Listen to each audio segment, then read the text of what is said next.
Yes, what is happening? And welcome to episode 4 of Rikki Talks To. And today I am talking to a good friend of mine, someone that I've been working with a few years now on the wrestling scene. And that is Isaiah Quinn, as a lot of you guys know him. And I was about to say, as I know him, Paul Vicario, but I actually only knew that from yesterday because his Facebook and Instagram says Paulo. And I like that was literally going to be my first question. And he cleared that up with me. So I appreciate you doing that, mate. No problem, mate. Thanks for having me on. In So I'm whatever gonna iteration you want me on as Paul, Paulo, Isaiah, whatever. we'll mix it up, mate. We'll mix Yeah. it up. Isaac Wint is the new one. Uh, Like the that's my brother, Borat. mate. No, Oh, that's that's my your brother. brother. That's your brother. Shit. Sorry. So I'm going to ask you straight from the off then. So when you messaged me saying Paul Vicario then, and you said, oh, it's a bit of a confusing story. What is that story? Not confusing. It's just when I was younger and I had no life. Remember when you could change your name on Facebook loads? Yeah, I yeah, would yeah. just change it loads for no reason. Um, and I, I think I changed it to Paolo Del Vicario. So I changed it to that, and then you can only change it a certain amount of times, and I Oh, didn't you ran out. realise. So it was stuck on that, but you can change it now. I just thought I'll leave it as it is. But name does have kind of links anyway. So Paolo's just Italian for Paul, Yeah. and Del Vicario used to be apparently our family name, according to my dad.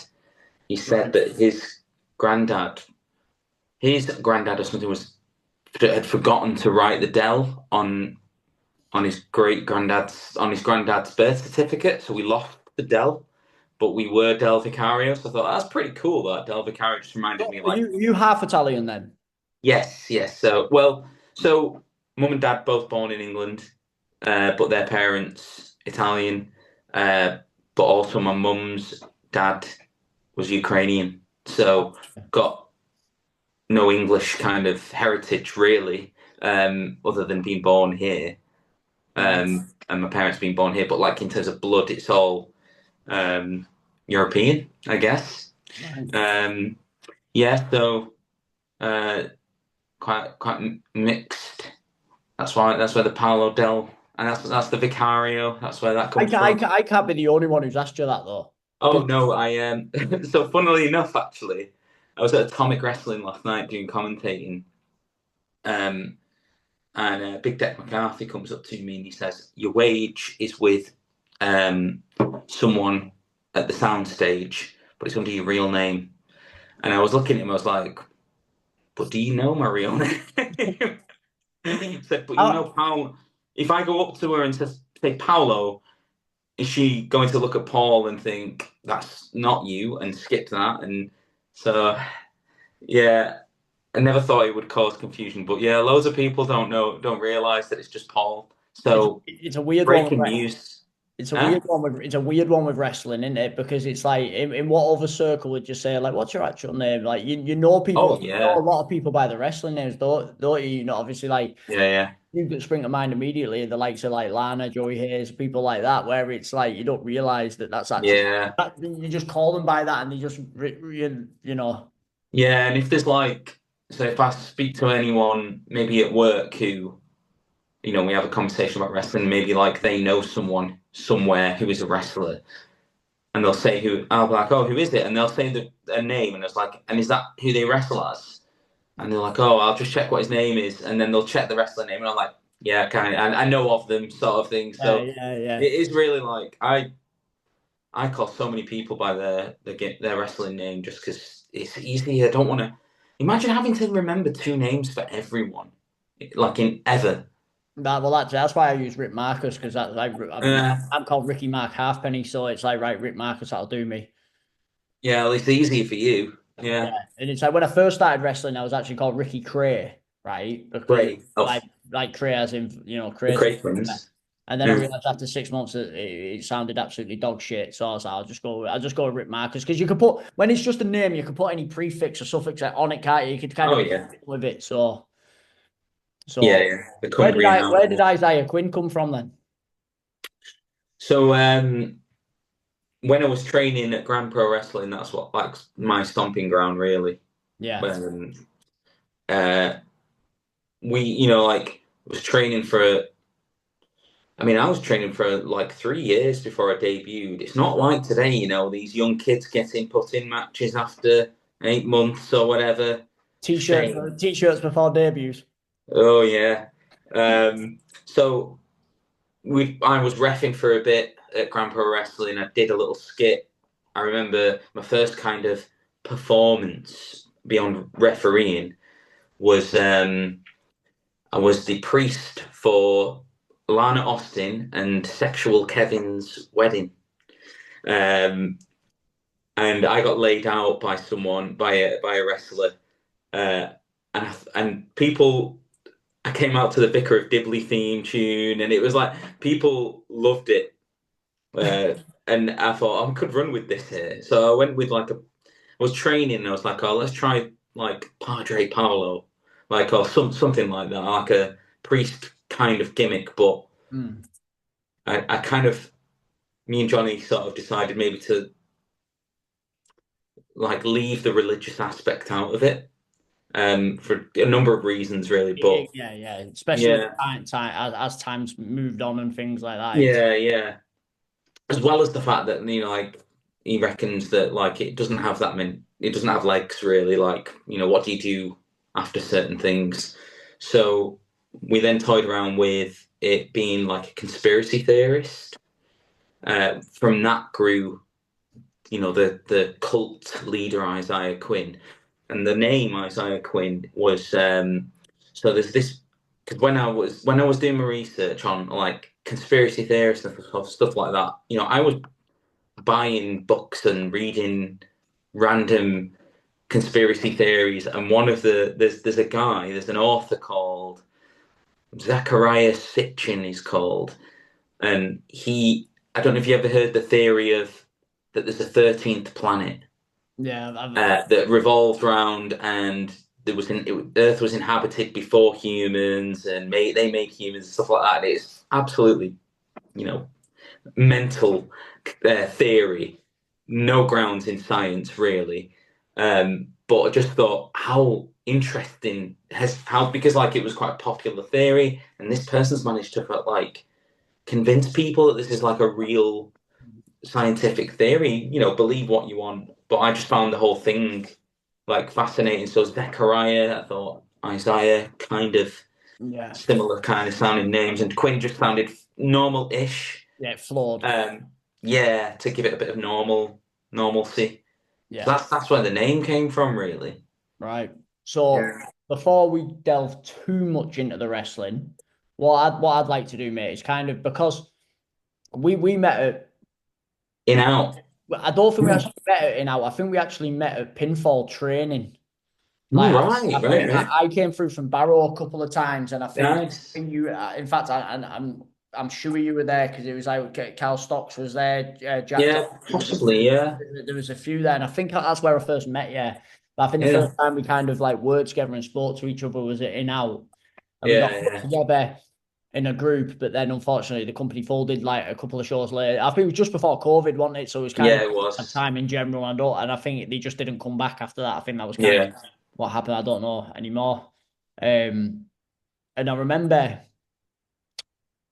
when we were putting the promo together of like me joining up with you because we were doing the thing that you do quite a lot, which is having a group of people together. I think Yeah. that's like one thing that works that you're very very good at is like leading a group. And I remember thinking like you were going through the promo beforehand and thinking, Jesus Christ, he's a creative fucker him. So where I'm going with this is like what kind of influences from a kid kind of made you who you are now, like just from like a creativity standpoint, like you do your funny skits, like I've heard you sing in a video, so I know you're a decent singer as well and things like that. Like where does all that kind of like come from, like the creative side? Gosh, I mean, like I can't say that it was anything when I was little, because I was never like into, I never did drama or anything like that. Yeah. I think I just enjoyed wrestling. I got a guitar when I was 13, so I play guitar, say that loosely, never had lessons or anything, just sort of like try and pick things up by ear. Mm. And it was really, So I would do. Like I would. I mean, to no one's surprise, I would just do stupid videos when I was like in high school for myself. I Yeah, don't know what they were. I think when we got a PC, God, some young people, if they're listening to you here, they'd probably be like, when you got a PC, just like take that for granted. And it had Windows Movie Maker on it, and it was like, holy hell, what is this? Like, I could make anything. I could make a film if I wanted to, and it just end up making like. I was just trying to think what I'd make. Silly videos like with my mates. We would do. What did we do? We did like a stupid crappy horror film that was just. We just spent a night having a laugh, really. yeah, And I really loved doing it. I wasn't even really in it. I was more sort of trying to direct. All right, like this is what we should do and whatever. It was proper laugh. I thought, yeah, I never really did anything more until started wrestling. So that must have been about 18 then, when I was just doing stupid shit with your mates. yeah. And then I With, started. with you saying that, like, you picked up a guitar and you were kind of just like self teaching yourself how to play Yeah, and then like you were saying when about your name before, like reading books like conspiracy theories. So would you say like you're in like a naturally like curious person when it comes to that kind of thing then rather than being like you like overthink's the wrong word, but you're so, yeah, you're someone that whenever we've spoke about a creative idea, the first thing because I can see it in your face whenever I say, right, this is kind of what we want. I can see straight away that like the clock's yeah, ticking straight away, and you're thinking, right, how can we do it? Right, boom. Do you know what I mean? It's like, yeah. I don't know what my thought process is. I think I like to delve deeper or explore every avenue that yeah, if you're saying to us, this is the idea, then I don't want to just say, all right, well, then we'll do this. I would like to go to the table with different options. So I guess if I'm thinking something through creatively, think of one thing, put it to one side, and then think of another thing, put it to one side. And then, like, so I've got different options maybe.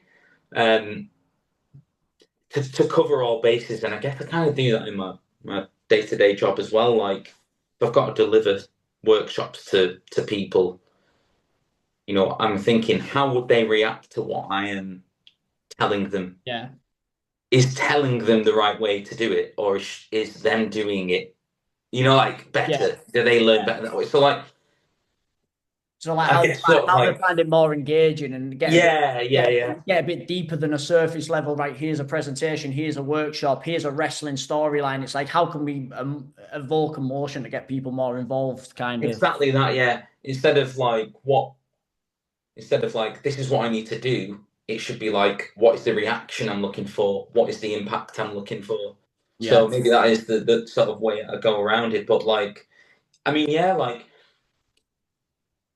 I bought a guitar without even knowing how to play it, but I wanted to try it. Do you know what I mean? And I still yeah, got one. I don't play it often, but I'll jam a little bit. And then it did the same thing with a keyboard. It was like, I'd like to try keyboards. Bought a keyboard, didn't know how to play it, but like YouTube's great, and I've got a good ear for things, so I yeah, can sort of pick things up that way. So I guess if I want to try something, generally I'll do it. yeah. I will try it. So and it's just spirals, really. We think about like my twin brother Isaac Vint I do. was just a silly conversation, and I think like a lot of good ideas just come out of having a chat, and I'm just like dead grateful for the group chat that we've got with Sheriff, Steele, Will Carter, Nightmare. We would just have a right laugh and then think, oh, that'd be funny. Imagine if, and then that is the best thing that you can ever say in wrestling, because if you can imagine it, you can do it in some form. Yeah, yeah. And Yeah. like I say, and we'll delve a little deeper on that in a little bit because what happened just before Christmas was one of the most incredible things I've seen in live wrestling. And Hmm. to be honest, it was something Ah. very, very special. And so coming back to the wrestling then, so we touched on it before. So where you started at was a Grand Pro then, which Yeah, thinking about it now, I actually knew that, but forgot about that. But yeah, because I'd seen you at Pinfall, so I yeah, thought that you actually started at Grand Pro, and I went to a couple of Grand Pro shows before I actually started wrestling. I've travelled through with to when Chris was living in Barrow. Chris Ridgway was living in Barrow at the time, so I've right. gone to a couple of shows with him, and I think I've Yeah, because he was on a couple. Yeah, like early doors, like so that was probably about yeah. 2017, maybe something like that. 17, 16 or 17, yeah, yeah. Well, I debuted, I think, in 17 or 16, so yeah, you it would have been around then. right? So how did that come about then? Training at Grand Pro, how long were you there for? Like how did that kind of come about? Yeah, so I think I just was not doing anything, and I was bored, and I remember seeing I think I was round at my sister's, and I remember seeing TNA was on. They should just flicking through the channels like TNA wrestling. Sting was in there, and I was like I remember Sting. Like I used to love Sting. He's my favorite wrestler. Um, like how? What is this? How what is TNA? Like I just didn't even know what it was, and I just thought I started getting curious again, and realised that even though it was on Sky, it was on a. I think it was No, it was still on Sky, but I managed to find it dodgy online, and was just start watching TNA. I thought this is badass. I don't remember half of these people, and I thought, oh god, I wonder if like how would you get into wrestling? Um, and I thought I'll make a new. This is what New Year's resolution was for me. It was when was it? It must have been 2013. Um, I thought, oh, I might try wrestling or American football, and I'm so glad that I went with with wrestling because I probably would be dead if it was American football. Yeah, so I basically Google professional wrestling schools in Manchester. GPW was the first one that came up. Sent an email. It was like, yeah, hand your deposit in. So I went down. I went down to the school, which was in Openshaw in Manchester. And I remember the first people I saw there were LA Austin and Lana Austin. They were just training with a few other people. It was very weird. I went in with my wife to just like give them money, and they were like, Lee was so nice. He was like, stick around, watch if you want. So we watched for a little bit, and he was handspringing all over the place. I was like, holy crap, how am I going to do this? Not that I knew that at the time that I don't have to do a handspring.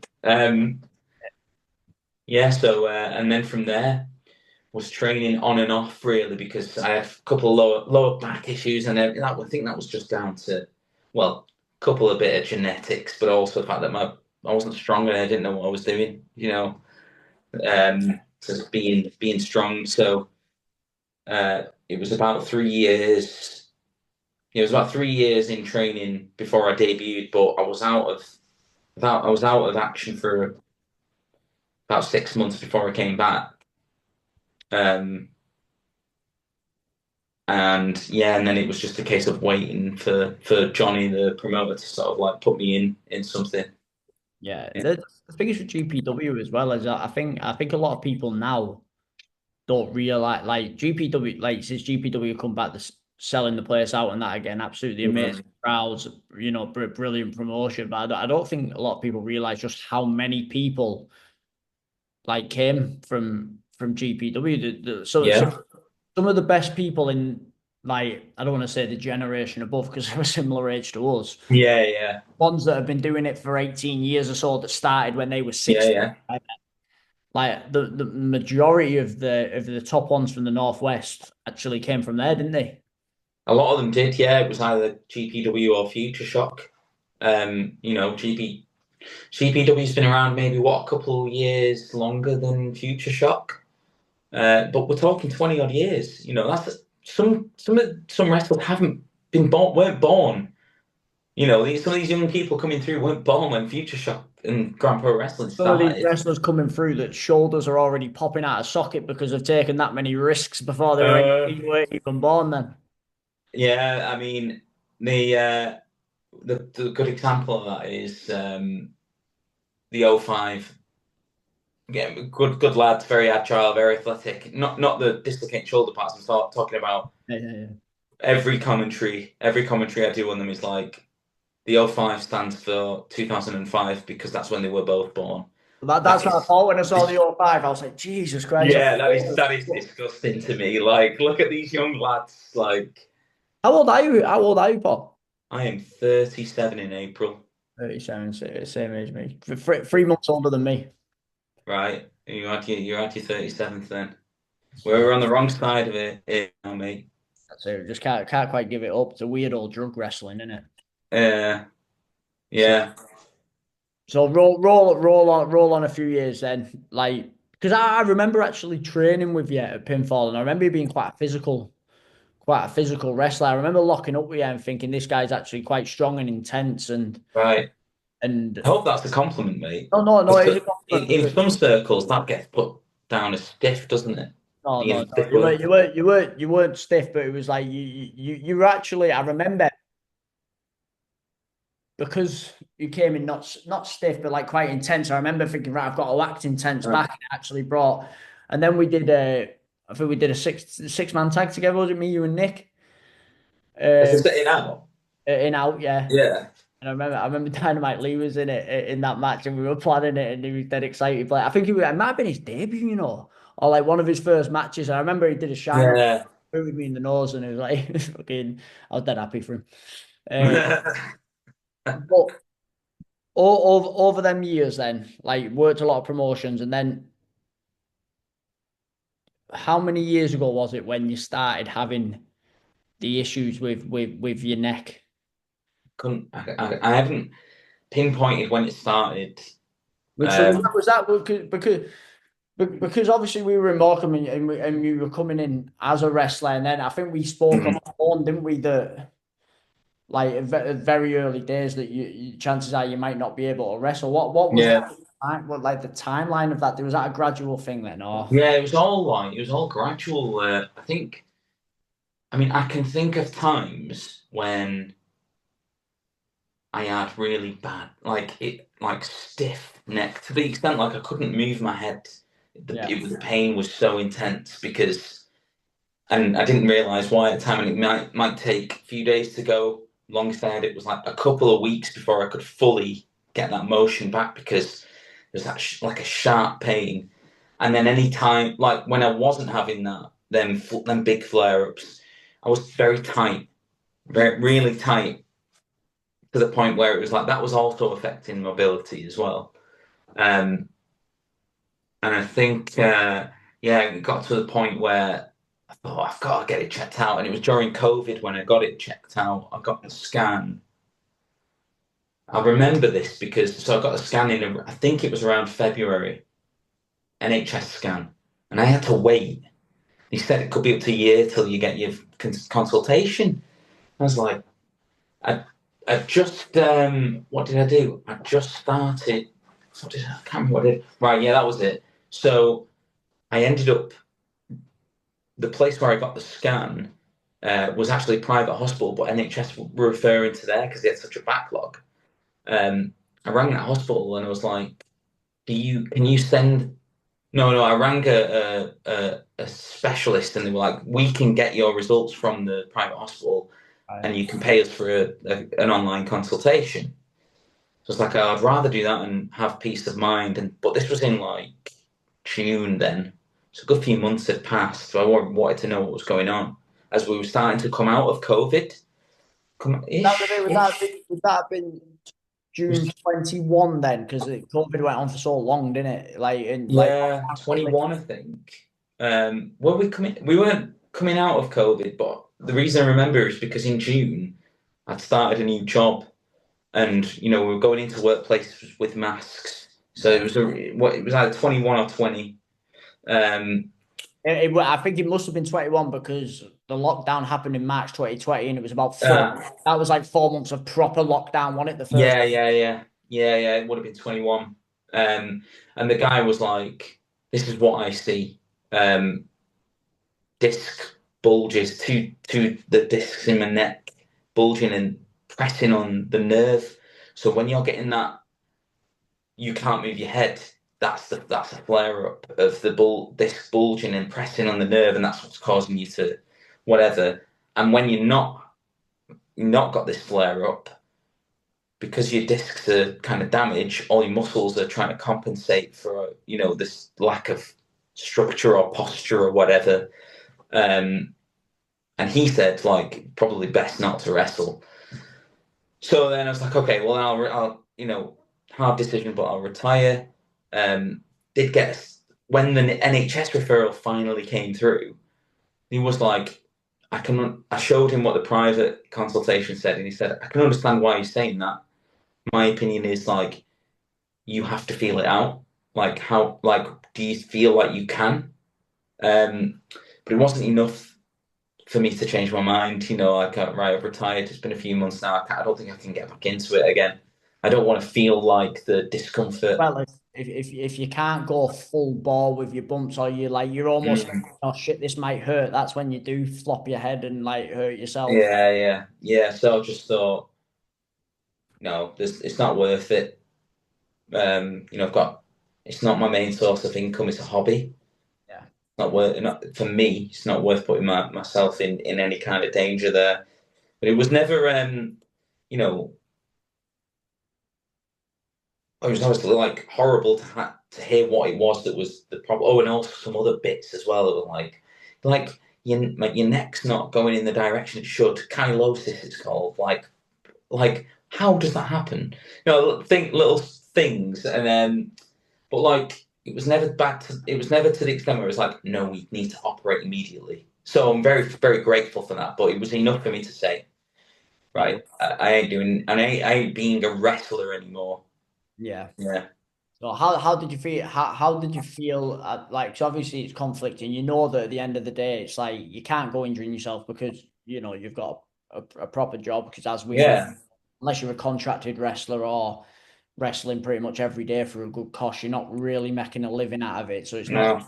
But how did you feel? Because I know for a lot of wrestlers, and myself included, there's been times when I've kind of wanted to stop, but it's almost like an identity thing. Like it's like I said before, it's like a weird little drug that it's like. I know, like from when I was younger, and I used to go out and do stupid shit, and that sometimes I know that like the adrenaline rush that I get from wrestling's bigger than anything that. Yeah. Full disclosure, in my early 20s, that I'd ever put up my nose or anything like that. Like there was nothing like this feeling. Like, how did you feel in that moment, knowing that like, oh shit, this might be it from that side of things? Was there anything Well, off yeah. piece with it, or It took a while for me to be like properly at peace with it, because it was the outlet of. So it was the outlet of doing something different, unique, or being able to portray a character. Um, the camaraderie it shows at training, the aspect of being in good physical condition. It was something to work towards. So, and it was like, is there a spot for me outside of being a wrestler? Where my character work was probably my best facet of wrestling. So, that sort of stuff and promos and stuff like that. So I thought, well, I can just try and have a go at managing, commentating. And even when shows came back, it was a bit difficult, and I'd get the itch for ages. I yeah, did do a bit of training, like, went once or twice, I could do a little bit. Just thought, no, I can't, I'm not willing to throw myself back into it again. But yeah, it was hard to, yeah, get back, sort of come to terms, I guess. But it was more like, it's disappointment, isn't it? It's sad. A big part of your life, you spend all that time training, you're putting money behind it. You know, you're paying to train, you pay to be fit. Did that suffer a little bit as well then, going to the gym and not having almost a purpose to Well, go to the gym? Or actually, I was in probably the best looking physical shape of my life when I retired because I was on Nush's program. yeah. I remember actually because Yeah, we were on it. I think you came on it towards the end of like me and yeah, Andy and Joe and all that were on it. I think you came on like the second yeah. half of that. That's right. Yeah. So I mean, at that point, I think I was just so demoralised that like I just didn't do it anymore. Like it got to the bulking stage, and I think very much wrestling's so weird with how you view your body. Uh, didn't like putting the weight on. It's one of them. You get fairly lean and you're like shit. We're in a bulking state, and then because you've got in the back of your mind, shit. If I bulk up now, I've got to lose it all again. It is a very difficult, Yeah, very difficult thing to do. yeah. No, Knowing full well though that like it's weird. There's two views of how you look at your body as well, like society and then wrestling. And you could look healthy to an average Joe, but when you're in wrestling, you might look like crap. yeah, Like I have that conflict with being. weird. I have that conflict with being a coach, like because like I don't use steroids. But by conventional standards, I'm in decent shape, and Yeah, it's like I look at some of these Dubai turkey teeths that are like obviously full of gear and all that kind of stuff, and sometimes I think, oh shit, I need to look a certain way and that, and it's like no, it is a weird thing, especially with yeah, wrestling as well, and then. There's nothing worse than a picture being caught at a bad angle when you thought you looked pretty good that night and you're leaning forward and your belly's just coming. Oh, for fuck's sake. yeah. Isn't it weird? It's so damaging. And that's always the one that your opponent shares because they look decent in it and they don't even Yeah. consider you. Mate, a load of my matches were against Matt Brooks. Can you imagine how horrible I felt? The guy just sort of like Fucking action, man. he is. He's not human. The way he looks is so peak human condition. Not an My, ounce of Mor- my, fat on him. Morecambe, my Morecambe debut was against him for Alpha Oh, and really? and Can, can sing. Voice of a god. I remember Body of a god. I remember having a conversation with him. He said I get booked for three things, and he said this is my body, my singing voice, and my hair because it's definitely not my fucking wrestling. I remember having that conversation with him, and it's like that's what it's It's all so about, funny. especially somewhere like Morecambe as well. So, but yeah, like so going on at the Morecambe side of things, I remember us having that because I think me and you had that so we'd planned like our debut shows, and then we were meant to start in 2020, Yeah. and it extended out to 2021. I remember having a conversation with Ethan and Liam and Ryan Hunter at the time, saying we've got to get Isaiah Quinn in. I didn't say Paulo because I weren't sure what your name was. I was like, we need to get him in his class, and then we were like, right, well, we'll do it towards the end of the year, and then we'll Yeah, start. right, that's right. I You were remember meant to that. come in straight from the off, and I think you came in on about the second show in the end or something like that. Oh, were you on the debut I show? think I was on the first. The August what? Yeah, yeah, August. with Yeah. Were you yeah, man- were you from managing? Were you managing the Freak Show, but Will and Nightmare. right? Because initially to start with, we were going to have Will in a mask, and it was going to be like two nightmares. That was like the That's initial thing, weird. and what happened from it. But I remember having that conversation with you during that period where you said, "Look, I'm not going to be able to wrestle," and I remember saying, "Yeah, well, it doesn't change anything." Oh yeah, You I know, I know. around the conversation, you're still doing it though, like yeah, and it turned out it turned into something that's started in 2021 and it hasn't completely finished, but that story only finished in December. Yeah, it's 24. So which was absolutely crazy. So like what there's a little bit of a backstory. We wanted to bring you in with the freak show, and that was almost like our fucking WWE bit. Do you know what I mean? It's the character, Yeah, the yeah, larger yeah, things, and then we got Sheriff Steele involved, but that was meant to be Sean Vasey initially. It was never meant to be yeah, Steele, and then he was going to be the one that turns good, but then got behind Will, and then it kind of just grew arms and legs, and like what was that whole process like for you and them as a group from the start, and the way it kind of developed into what it became, which was probably the biggest pop I've ever heard in independent wrestling. Yeah. I think we just, like the story changed, didn't it? Like you said, it was never meant to be what it was. And I think we all just got on so well. It's such a good rapport, all of us. And then later bringing in Isaac North as well. You just settled in so easily and became a massive part of the story. And I think we all put ourselves in a group chat, the dreaded group chat, but this was just a group chat for us. What? And I think firm belief, if you're given something, do it as best as you can. Like, you can kick up a fuss and start pulling rank. It's just not going to look good. So we didn't know what we knew that the story was supposed to be. Sheriff Steele was the person who was going to turn on me. Yeah. Turn to the good. Initially, if you remember, he was Mark Meltzer, that was like an Oh impressionable yeah, person, wasn't he? Do you know what I mean? And then yes, yeah. He would just do it impressions. Dark Mark or something like that, and then Yeah, yeah, and we just thought, all right, well, let's add a little bit of depth to who we are then, and we started doing videos that were kind of funny, but also a bit weird. Just we're called the Freak Show, so let's just do stupid stuff that might be a little bit funny, but also like a bit dark as well. yeah, And I really do believe in doing that content. Getting it out there. Can you play this video before the show or something? It just adds so much more because beyond the ring, the fans don't see you, yeah, and it could be a month or two before they see you again. So why not? I believe in world building, build the world. Like, who are these people when you don't see them in the ring?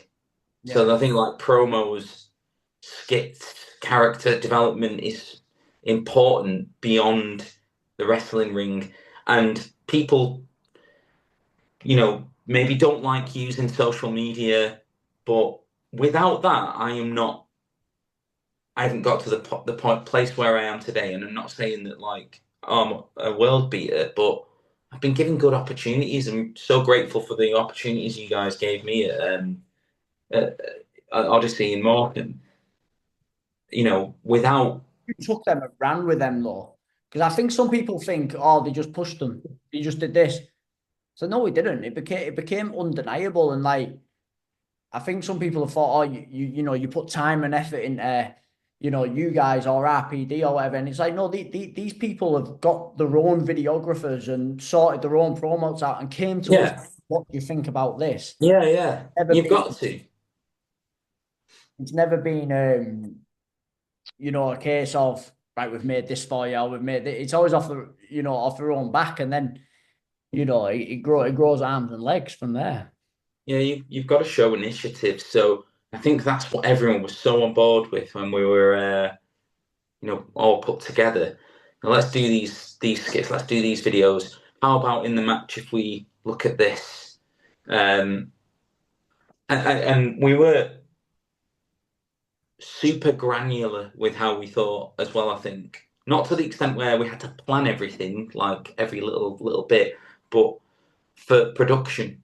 And you said it in your Will said it a lot in his conversation with you guys, with you, Rikki, about how he loves the production element of it.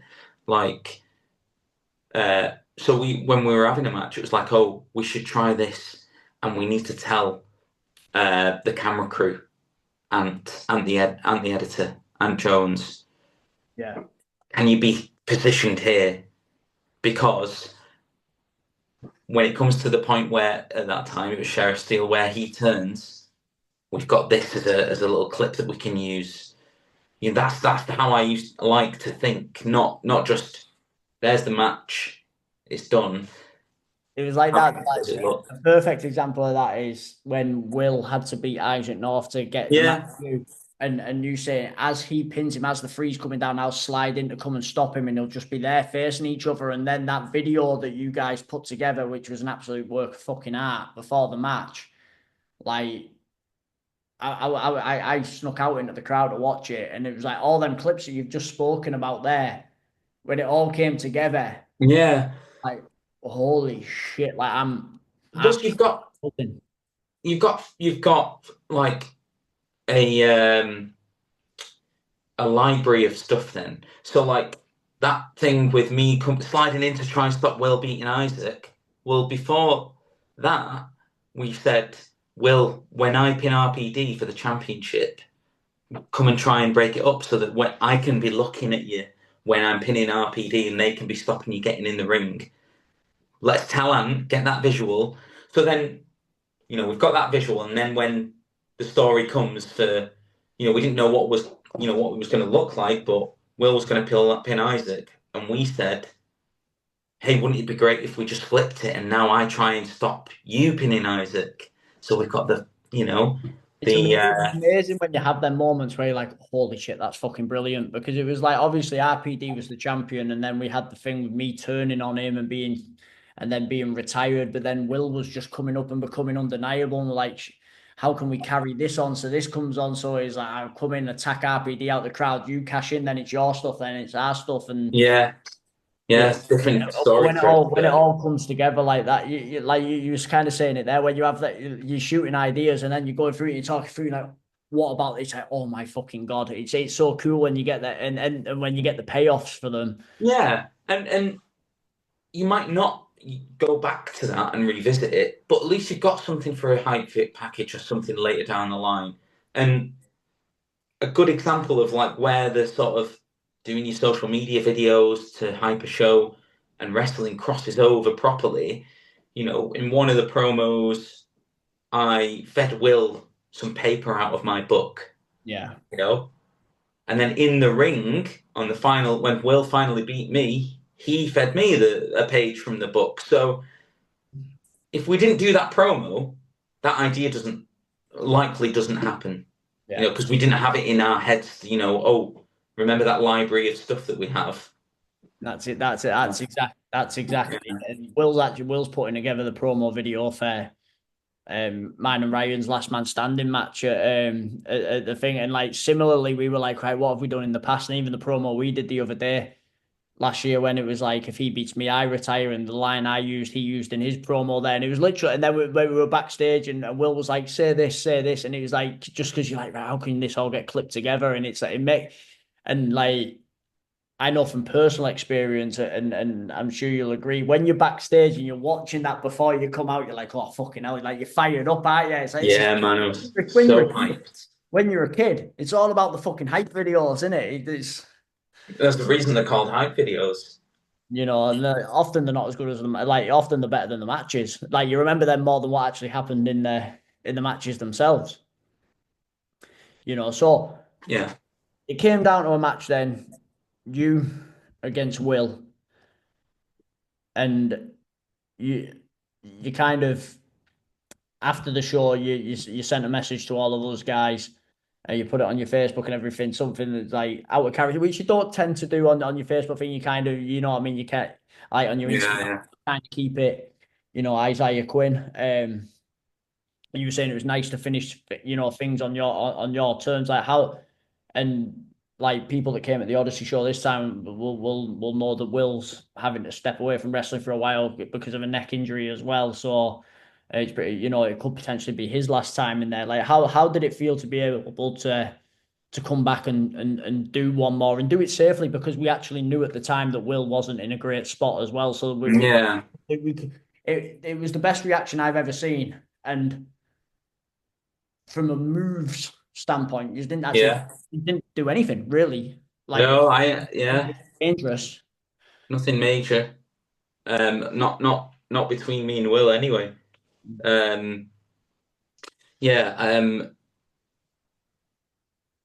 I think the emotion is difficult to describe. I think. Uh, we just talked about how you were going to bring me in as a wrestler, and then me retiring, thinking, well, that it won't be Odyssey. I'll just tell them. And the fact that you've given me this opportunity, even though you didn't know it at the time what was going to happen. Gosh, just so grateful for it, for you guys to, give me that chance.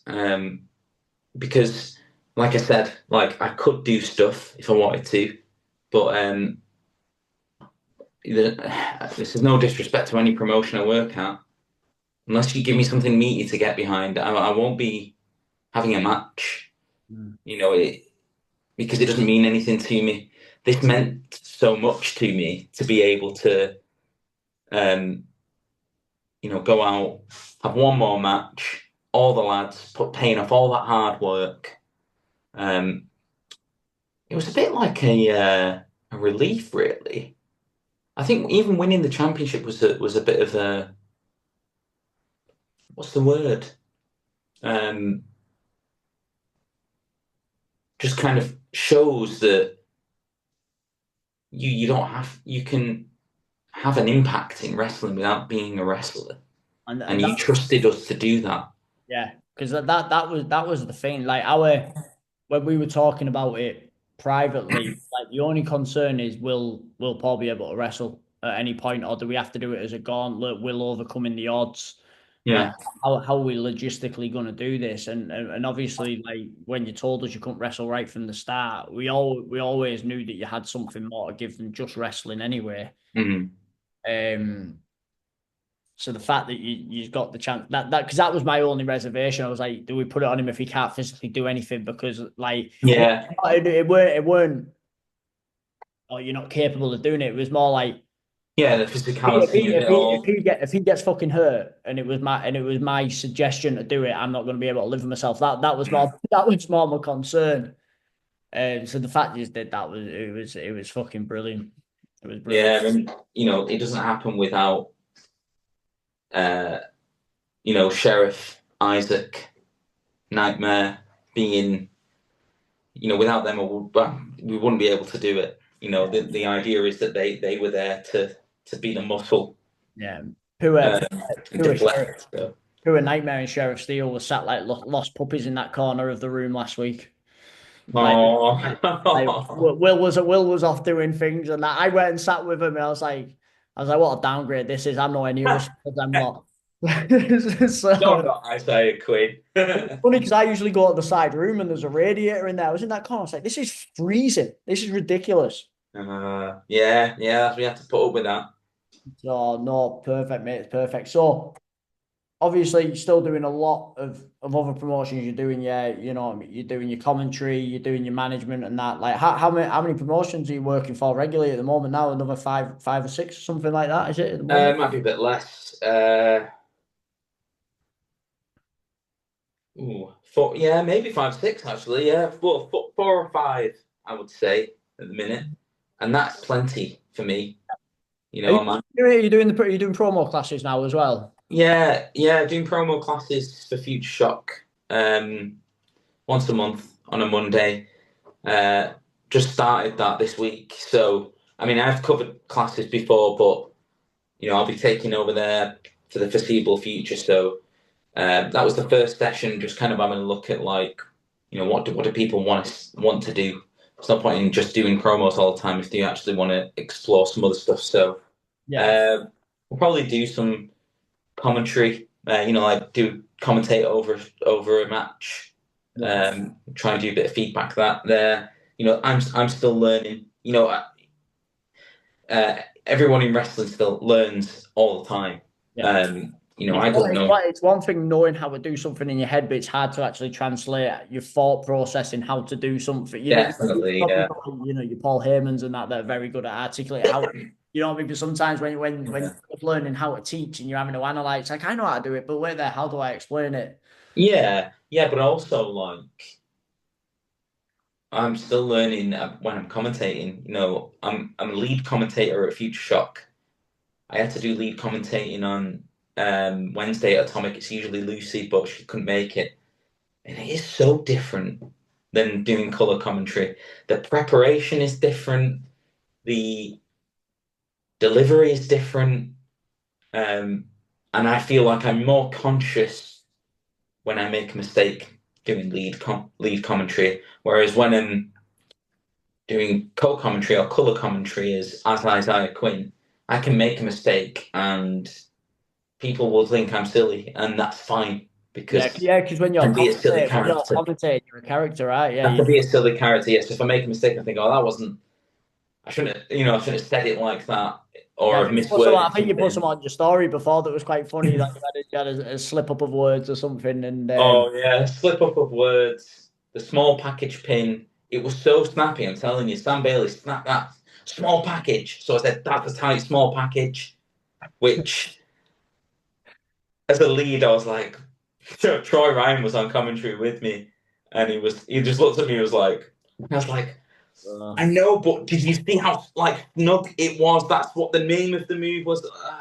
Like, but you don't realize at the time, like maybe better choice of words. Now, as a color commentator, that could have been quite funny, even yeah, though yeah. the intention isn't to be funny. But if it were to have slipped out as a color commentator, There is so much involved in it, and I want to give some like a major shout out to Lucy as well because oh, amazing, yeah, we brought her into Morecambe where she was actually doing a little bit of work for me on my coaching business and doing a little bit of writing for me, and obviously with the Lancaster Wrestling Society and everything like that, we're like, oh, do you want to come in as an interviewer?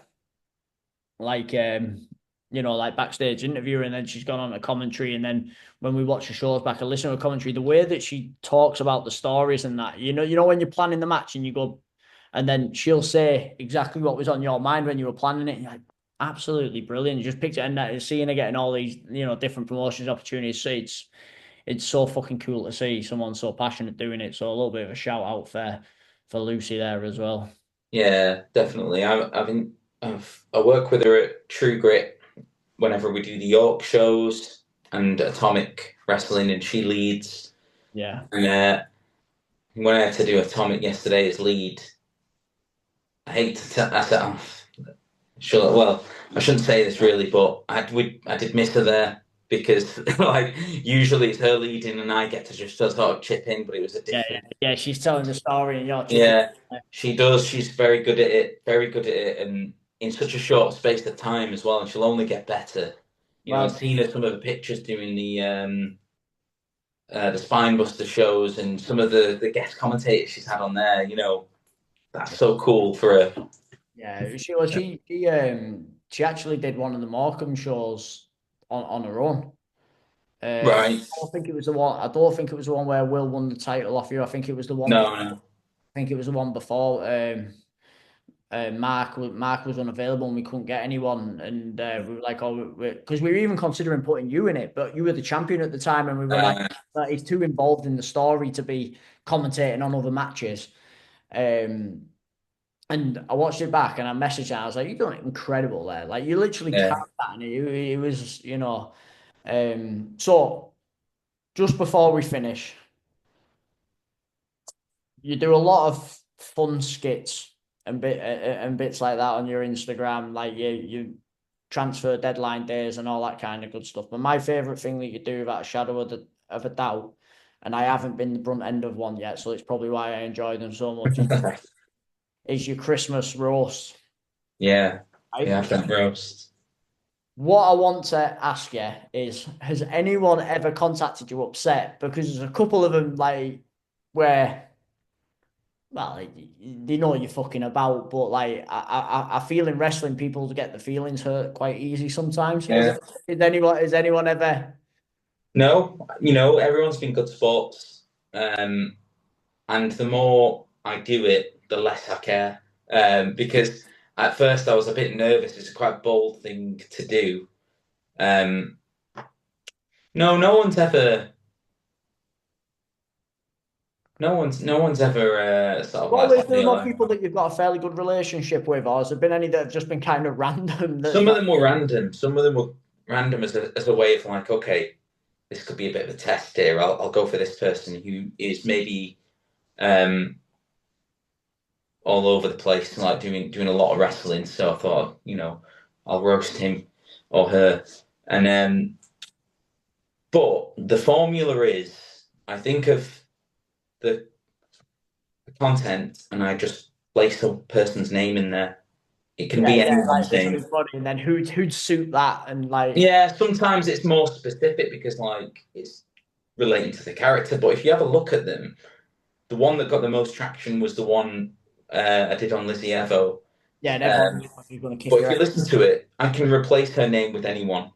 Like I chose her, and you know, good that I chose her that because it got seen so much. Oh, I saw that. So everyone was sharing it, saying you've got a death wish and everything. Yeah, well, yeah, I managed to dodge it. She's a good No, sport. but that's an example of what you were saying about like me. I mean, I started that when I was either COVID or retired. If I didn't have stuff like that, what would I wouldn't have. No one, no one would know who I am. Like, I do other stuff as well, guys. It's not just and Isaiah Quinn isn't just for Christmas. But that's it. That's it. Yeah. And when you're doing them, do you ever just sit and chuckle at yourself? Like, are you one of them people that like when you're writing stuff, you just giggle at yourself and go, "That's fucking funny." That or Uh, do you yeah. like does your wife think you're absolutely fucking bonkers? So two things. Yes, I do laugh at my own jokes because if I don't find them funny, And who else will? why? What is the chance that other people will find them funny? So I know, and I'm not saying my sense of humor is everyone's sense of humor, but like if I find it funny, could some people find it funny? And it seems to be working, so I'll keep doing it. Yeah, Michelle does think I'm weird, especially when she has to come out and film my twin brother with a fake mustache in a park. Um, but at the same time, Does she ever have them moments where she's like, oh, "Do we have to today?" yeah, but also contributes quite a lot to the ideas. So I think tell you what, Michelle is. I'm whispering because I don't want to hear this because it grinds me. She's probably better than me at thinking of stuff creatively. She's the brains behind that. Isaiah Quinn, mate. She thinks of some lines. She thinks of some stuff. She called the Royal Rumble this year better than me. Yeah, It was like um, Trish. They've got to put Trish Stratus back. Stratus will come back, and I'm like, no, I don't think she will. Like they did it fairly recently. She won't be back. She was in it. She called Jay Uso winning it. she must be the only person who did. I know. Well, this is it because she watches it. Like she watches it with me. She used to watch it, so she used to come and watch me wrestle as well. So but she's not involved in it as us. Mm. So I think sometimes we look at it and think we overthink, Yeah, you know, and she's just like, no, look at the crowd. They absolutely love him. And Triple H is a bit more amenable now, so yeah, exactly. So makes sense. you, Yeah, your main event in one of the night, then the internet wrestling community might be, ah, fucking hell, it should have been this, it should have been this, but all that'll be remembered is they'll play videos from WrestleMania 41 of everyone in the crowd doing this. yeah, It's like the yeah. The Daniel visual, Bryan yeah. and everything. Yeah, I suppose like from a business standpoint as well, t-shirts flying out and Yeah, and it's like what we were saying about like when I was saying about like delivering presentations. It's what impact can you have, not just telling them things. And yeah, like so, like in wrestling, if you do cool spots, um, that is cool, but it's mainly cool for you. yeah. But when you see 15,000 people doing that, and you have made them do that. That's their action. They're doing it. The first You know 10 minutes, that's. first 10 minutes of Raw this week, he didn't say a single Oh, I word. know. Yeah, Like, you're responsible for getting them involved. yeah. Um, And I think it's easy. Like, I think it's easy to forget sometimes that it's not about the people in the back that you need to impress. Like, people have paid yeah, hard-earned money to get away from the day job and whatever and bring the kids to suspend reality for a couple of hours. And I think it can be forgotten sometimes. Yeah, yeah, you've got to work for the crowd, haven't you? That's what it's about. That's what it's about. So, I think, mate, we'll kind of land the plane there, so to speak. I think it's been a real good conversation, mate. Really enjoyed it. Right, time. Was it all right for you, mate? Was it we all Yeah, I appreciate. It's been nice to actually getting to talk a bit more about Morecambe. Like it's a bit like a debrief, Yeah, honestly. Like because we're the for a couple of weeks after that show where Will won the belt. It was like, fuck lads, what are we doing now? yeah. Doesn't feel real. We've not like doing podcasts like this just help. Like It just verbalize like all the stuff that we've done. And it was funny actually because Will said to me when he told me what was happening, because I knew, like, say, he was having issues just before, and I said we're still doing it. I said we've come too far to not do it. As long as you're not gonna, fucking paralyze yourself, and you have Yeah, to. So we always knew this was a possibility. But when he rang me and said, "Look, I'm going to have to vacate it," he said, "But I'm kind of at peace with it." I said, because he was like, "I don't think I'll ever surpass that moment." So it's like, I'm kind of okay with it. And he was like, "If I do have a year out and then come back, then it's even bigger." yeah, Like, it'll be a moment at least. yeah. I think it's my that's my pinnacle in wrestling. The whole Odyssey storyline and when Ant released the post show video because I asked him like I mentioned it like could you put this song into it, but it's obviously his choice and he did do it as well, so I was really grateful for that. Like that's a nice little keepsake for me, that video. um Nice, isn't it? And it's like, well, yeah, just so you know as well, actually, something we're doing at the moment is, um, actually, I can say this on the air, I don't really give a shit. But at the moment, we've got the Patreon. We're going to be coming away from the Patreon and putting all the shows on YouTube. So people have got to nice. watch, like, so right from 2021, so you can watch all of it all the way back without, Wow. because the thing is, your Patreon, you can make a few quid on there or whatever, but it's nice people being able to watch it. It's nice if the guys being able to go back. The only issue is it's going to take us a little bit of time because a lot of people have copyrighted music, don't they? So we've got to take out entrances, put a few things on top and all that kind of. Well, I won't be doing it. I'll just be saying, "Can you do this for us?" to other people. Yeah. Uh, but it'll be nice for everyone to kind of, this wrestling crack's not going to last forever. So it's nice being able to look back and go, "Do you know what? That was fun." Oh yeah, yeah. What a nice moment in your life. And do you know what? It's fun being able to do it in front of crowds like that as well, where it is like it is that like they're everything. Them crowds, like it's there's a few I've had to block on Messenger because I was getting a bit too much abuse. Oh But my God.